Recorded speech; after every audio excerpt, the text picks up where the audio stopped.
He was a man, they say he was simple. He took less than a day had time. You could see in his eyes just what he lived for. Morning, everybody.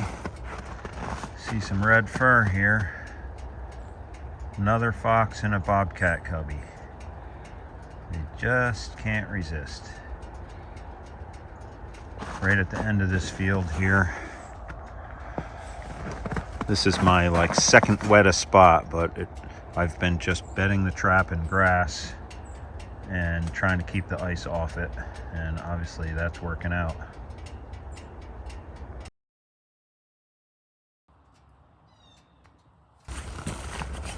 Well, this bobcat cubby has been super active with everything but bobcats, and we got something interesting this morning. A fisher, but unfortunately it's not fisher season, so I'm gonna have to work at releasing this animal, which should be tricky. Well, we've got a fisher on this bobcat set, and fisher season officially ended December 17th. So we are going to see about getting loose on him. Looks like a her. And man, she is totally in the brush.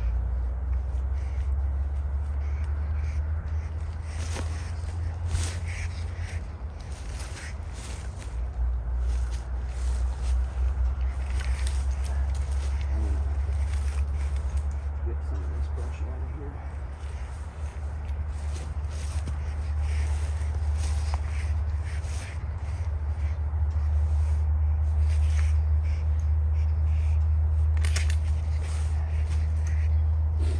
Oh, it keeps going in and out of this. Definitely a good hider.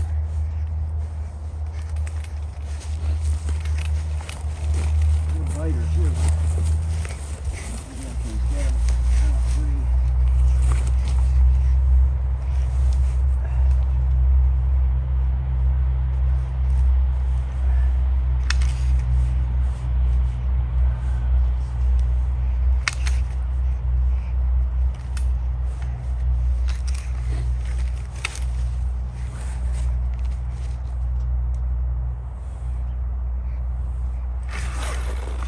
There we go. Okay. Now, do not harm him. And get the trap off.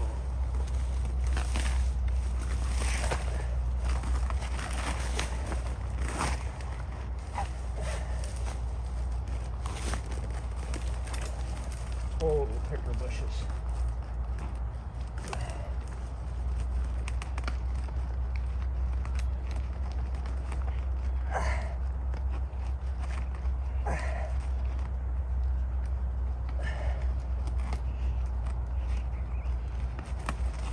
Okay. Looks like a female. There she goes. Turn the camera. Running off into the woods. Alright, so my left hand is not so strong, so pulling on the left lever was a little work, but we got it done. Maybe I can target this spot in here for fisher next season. Well, releasing a fisher will get your heart going. Those animals are just fascinating, and they're doing very well in the Hudson Valley. Unfortunately, none of my fisher boxes caught any during the short season that we have, but I'm glad that I could release that one, and you'll see what I did here. I just reset the whole cubby. I must say I'm getting pretty good at playing sticks. And since all the picker bushes were twisted up, they're now all around the back of this cubby, so nothing should really want to go in that way. And the trap is without any wax dirt and just completely covered with grass, clipped up grass. So we're still ready if a bobcat comes through. Well, interesting day so far. One fox and one fisher. I have a little bit of a, I guess you could say, anxiety on releasing fisher because I've had two really difficult ones. And my trapping buddy Todd and I did both of them. One, a few years back, was a male fisher who was also caught in a bobcat cubby and on a drag and went up a tree. And so the drag was wrapped around the tree and the fisher was up in the tree, and it was not fisher season. So we ended up having Todd hold the chain tight, and I reached up, I think I had to climb at least a little bit, and get this trap off of the front paw of the fisher right in front of his mouth. So that was pretty tricky. And man, as soon as that trap was released, he jumped right out of that tree and ran full blast off in the woods. The next one was a little harder, if you can believe it. It was a little harder on the fisher. It was another male. You can tell the males because they're bigger and they have really wide heads too. Any case, this one was caught on a bobcat cubby on a drag and wrapped around a stump. And I used my catch pole. I was by myself, and as soon as I got the catch pole over its head, it did one of those like alligator barrel rolls. And what happened was the pole, before I could tighten it over its head, slipped over its entire body, and it was a rear foot catch. So then the catch pole got twisted right down over the trap chain. So essentially the pole was on the chain between the drag and the animal, and there was just no way I could get it off. So what Todd and I did was we got a piece of plywood and cut a V-notch in it about the size of a paw, and we had to push this into the fisher so only its foot was passing through there. And then, ooh, we got some deer jumping around in here this morning.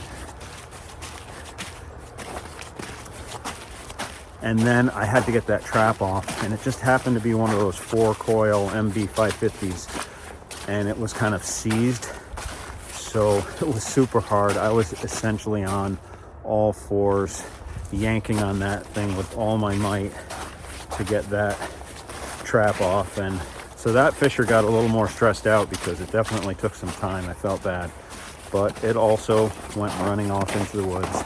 So releasing that female fisher this morning was pretty easy compared to those other two. Well, we're in a beautiful spot here. If anyone watched my videos last year, this is what I called the Beaver Dam training area. So it's terraced out, and there's a number of different small beaver dams. And I'll tell you what, there is no sign of beaver here this year. No fresh sign. Everything is old. So I am on my way out. I just caught that one coyote in here. I have one trap left in there, which is actually probably a pretty good otter set. So I'm just checking that one and leaving it. But in a few days, I think I'm gonna pull everything out of here, and we're gonna head to a new beaver spot, which definitely has activity. And yeah, we're gonna call it a wrap on trapping beaver in here anyways. Don't see this narrow opening here before this meadow. There's like a push-up of earth that keeps happening right here, and basically I think it's moles or mice that are traveling under here. So I actually have a blind set right there, and my chain is off over here. And you can see in this clip last night, a bobcat walked right past here. Didn't step on the trap this time. So I'm gonna stick some fresh bobcat lure right to the side of this here. Well guys, here's an interesting one. This is a cubby that I have on a little island out in the middle of the field. It's a little tree island. And I have caught nothing but skunks and possums here. And they've all been basically on a drag right here. The trap is gone and the drag is gone. So the hunt is on. It looks like there's some gouges right here on the ground. So we're gonna go out across this field and see what's going on. And over in here, I can see some branches bouncing. So I'm gonna grab the 22.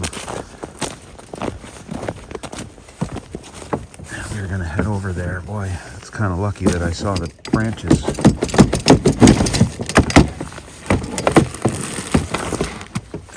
little stuck in there. We got something big, guys. Can't tell what it is yet. I can't believe that this trap finally scored. And from here, it looks like we got a coyote. Finally got my first coyote out of this farm. And it looks like he has nice fur. Holy cow, that's a big dog.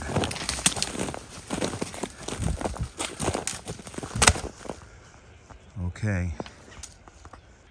All right, we got a coyote on a bobcat cubby. And yep, he's all wrapped up. So we'll dispatch him and take a good look, but looks like at least we got some white fur there. It's a full-grown adult.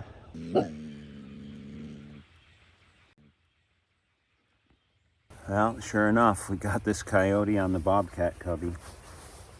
And he ran across the field. It's kind of what I was expecting any critter would do if it got caught in this like tree island out here.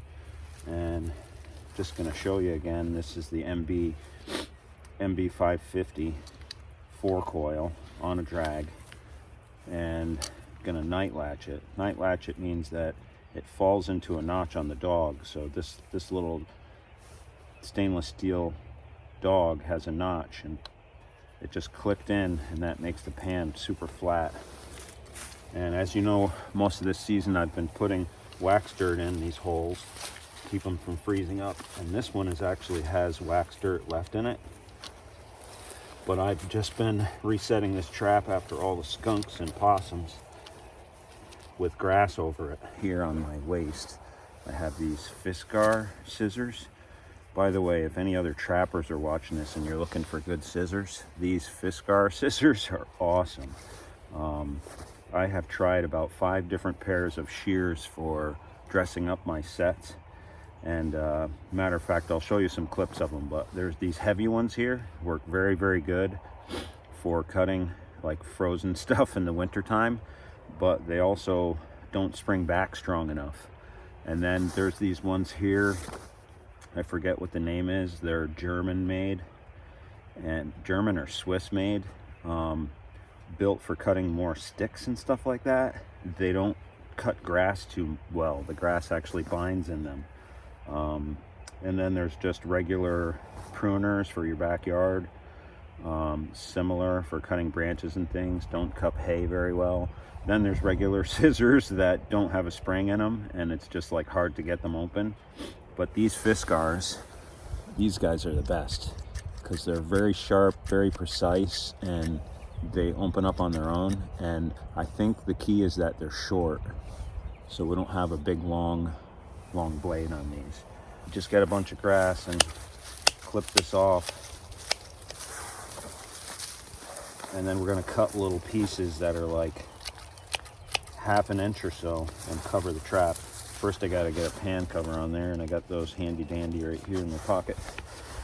So we'll put a pan cover over just so we keep stuff above the pan and we don't get anything under the pan, because the last thing we want to do is have something under the pan which is blocking it from depressing when we need to have an animal step on that.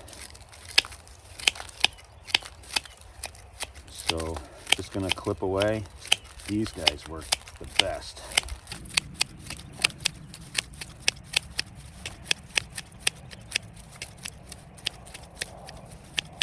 You know what's surprising to me about the coyote stepping in this trap is that it was blocked out for a bobcat, meaning I really guided him exactly where to step, because they say with bobcats, and it is true, you're basically just going to step over the sticks and step right in your trap, whereas that kind of stuff, if you do that, try to play those tricks on coyotes, they generally shy away from that spot. But I'm going to go ahead and stick some more sticks in the ground here. It's kind of frozen, and force any bobcats who come along to step over and right into this. That one's all set again, so trap right in here. I got a few feathers around. It's still ready for a bobcat. Well, we're looking right over at the Catskill Mountains here from my trap line, and I just love seeing that. Love seeing those snowy peaks over there. One of the top 3 most difficult hiking trails in North America is the Devil's Path, which is right up there. It has the most vertical change in the shortest miles, but essentially you go straight down and you go straight up again. There's no flat ground.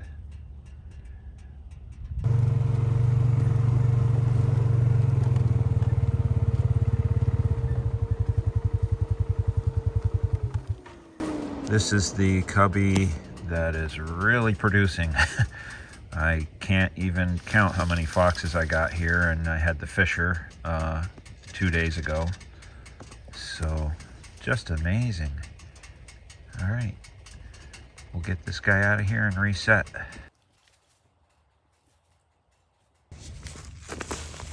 You know what I think helped out here? You know how I put all the picker bushes around the back of this cubby? And this fox is probably, he's probably been one of them that's been stealing my chickens and pheasants. And he was forced to go in the front this time. The picker bushes are dragged because of the drag he was on. He's back in there. But yeah, we're gonna pop the trap right down in those grasses and keep this working. The drags are working great. You see how far the coyote got across the whole field, but you can see these foxes, they don't get too far. But he had this really wrapped up back in the woods out here. But basically, what I do, this is a saber-tooth drag, right? So it's got spikes going in 2 directions. Most of the time, actually, the chain wraps up around something before this digs into the ground. But we're gonna just throw this out back in the brush there again. And then as I get closer to the trap set, I'll just kind of bury it under the leaves. Not too much. They don't seem to care about it. This one is a 2 coil. You can see there's just 2 springs. I definitely like these better. They don't close as strong. And then we'll open this up, flip the dog over. Flip the dog under the pan, and then we'll night latch this. There we go, night latch. A little bit of blood on it from his paw. You can just take some debris like dirt and grass and kind of clean that off. And we're just gonna have a little groove here where the chain close to the trap was. We're gonna set this right back in here, right in the hole it came out of. And what's so nice about that is that there's not too much work making it solid, because it's the same exact spot and it's the same exact shape of the trap. And you can see the cubby wasn't messed up at all from the catch. We'll put another pan cover on here and grab my scissors. Got some grasses. I like to trim off the long stuff, make sure I don't have any picker bushes. And I'll just go to work. If it was just for bobcat, I probably wouldn't have to hide things so much, but since I'm catching everything on these, I think my recipe is working. So the recipe is that we are blending the trap in really well. We are making sure that it's solid and doesn't move. And we're making the area where that animal steps all around here kind of feels loose and the same, like there's a lot of grass. So they're not like getting surprised when they step on the actual trap. So I'm gonna just block this with another branch here. And then All the sticks that were in the ground around the trap might be hard to see on the camera, but there's almost like a straight on circle around that. And I'm just gonna stick one more right over here. And that's it. We got feathers here, we got feathers inside, we got bobcat gland lure inside there, and we got another, today's the 4th or 5th, so another 10 days or so to see what else we can catch here. Well, we're back at the fur shed here. I am going to, out of curiosity, check the weight on this. With the Coyote, 200 and, oh, it's moving all over. 215, we'll say, 216. Hey everybody, it's been a busy week. I said at the end of the last video I'd probably get you into some beaver trapping, but we got so busy on the predator trapping that we got a lot of content. And I don't like these videos to be, more than half an hour. So I'm going to put this one up, and we have 10 more days to the predator season. So maybe we won't get to those beavers yet, but please look for the next one. I have some exciting things coming up. I have a friend who is a lifelong trapper who is going to visit me and critique my fur handling a little bit. So I hope to learn from that. And also tomorrow, actually, the environmental conservation officer is coming by to seal my bobcats. In New York State, we have to have bobcats, otters, and fishers all sealed before we can sell the furs. So that's a tag that's put on the furs that will stay with them as we sell them to the next handler. So, hey, remember, trapper snore, sustainable, natural, organic, and renewable resource. Have a great week.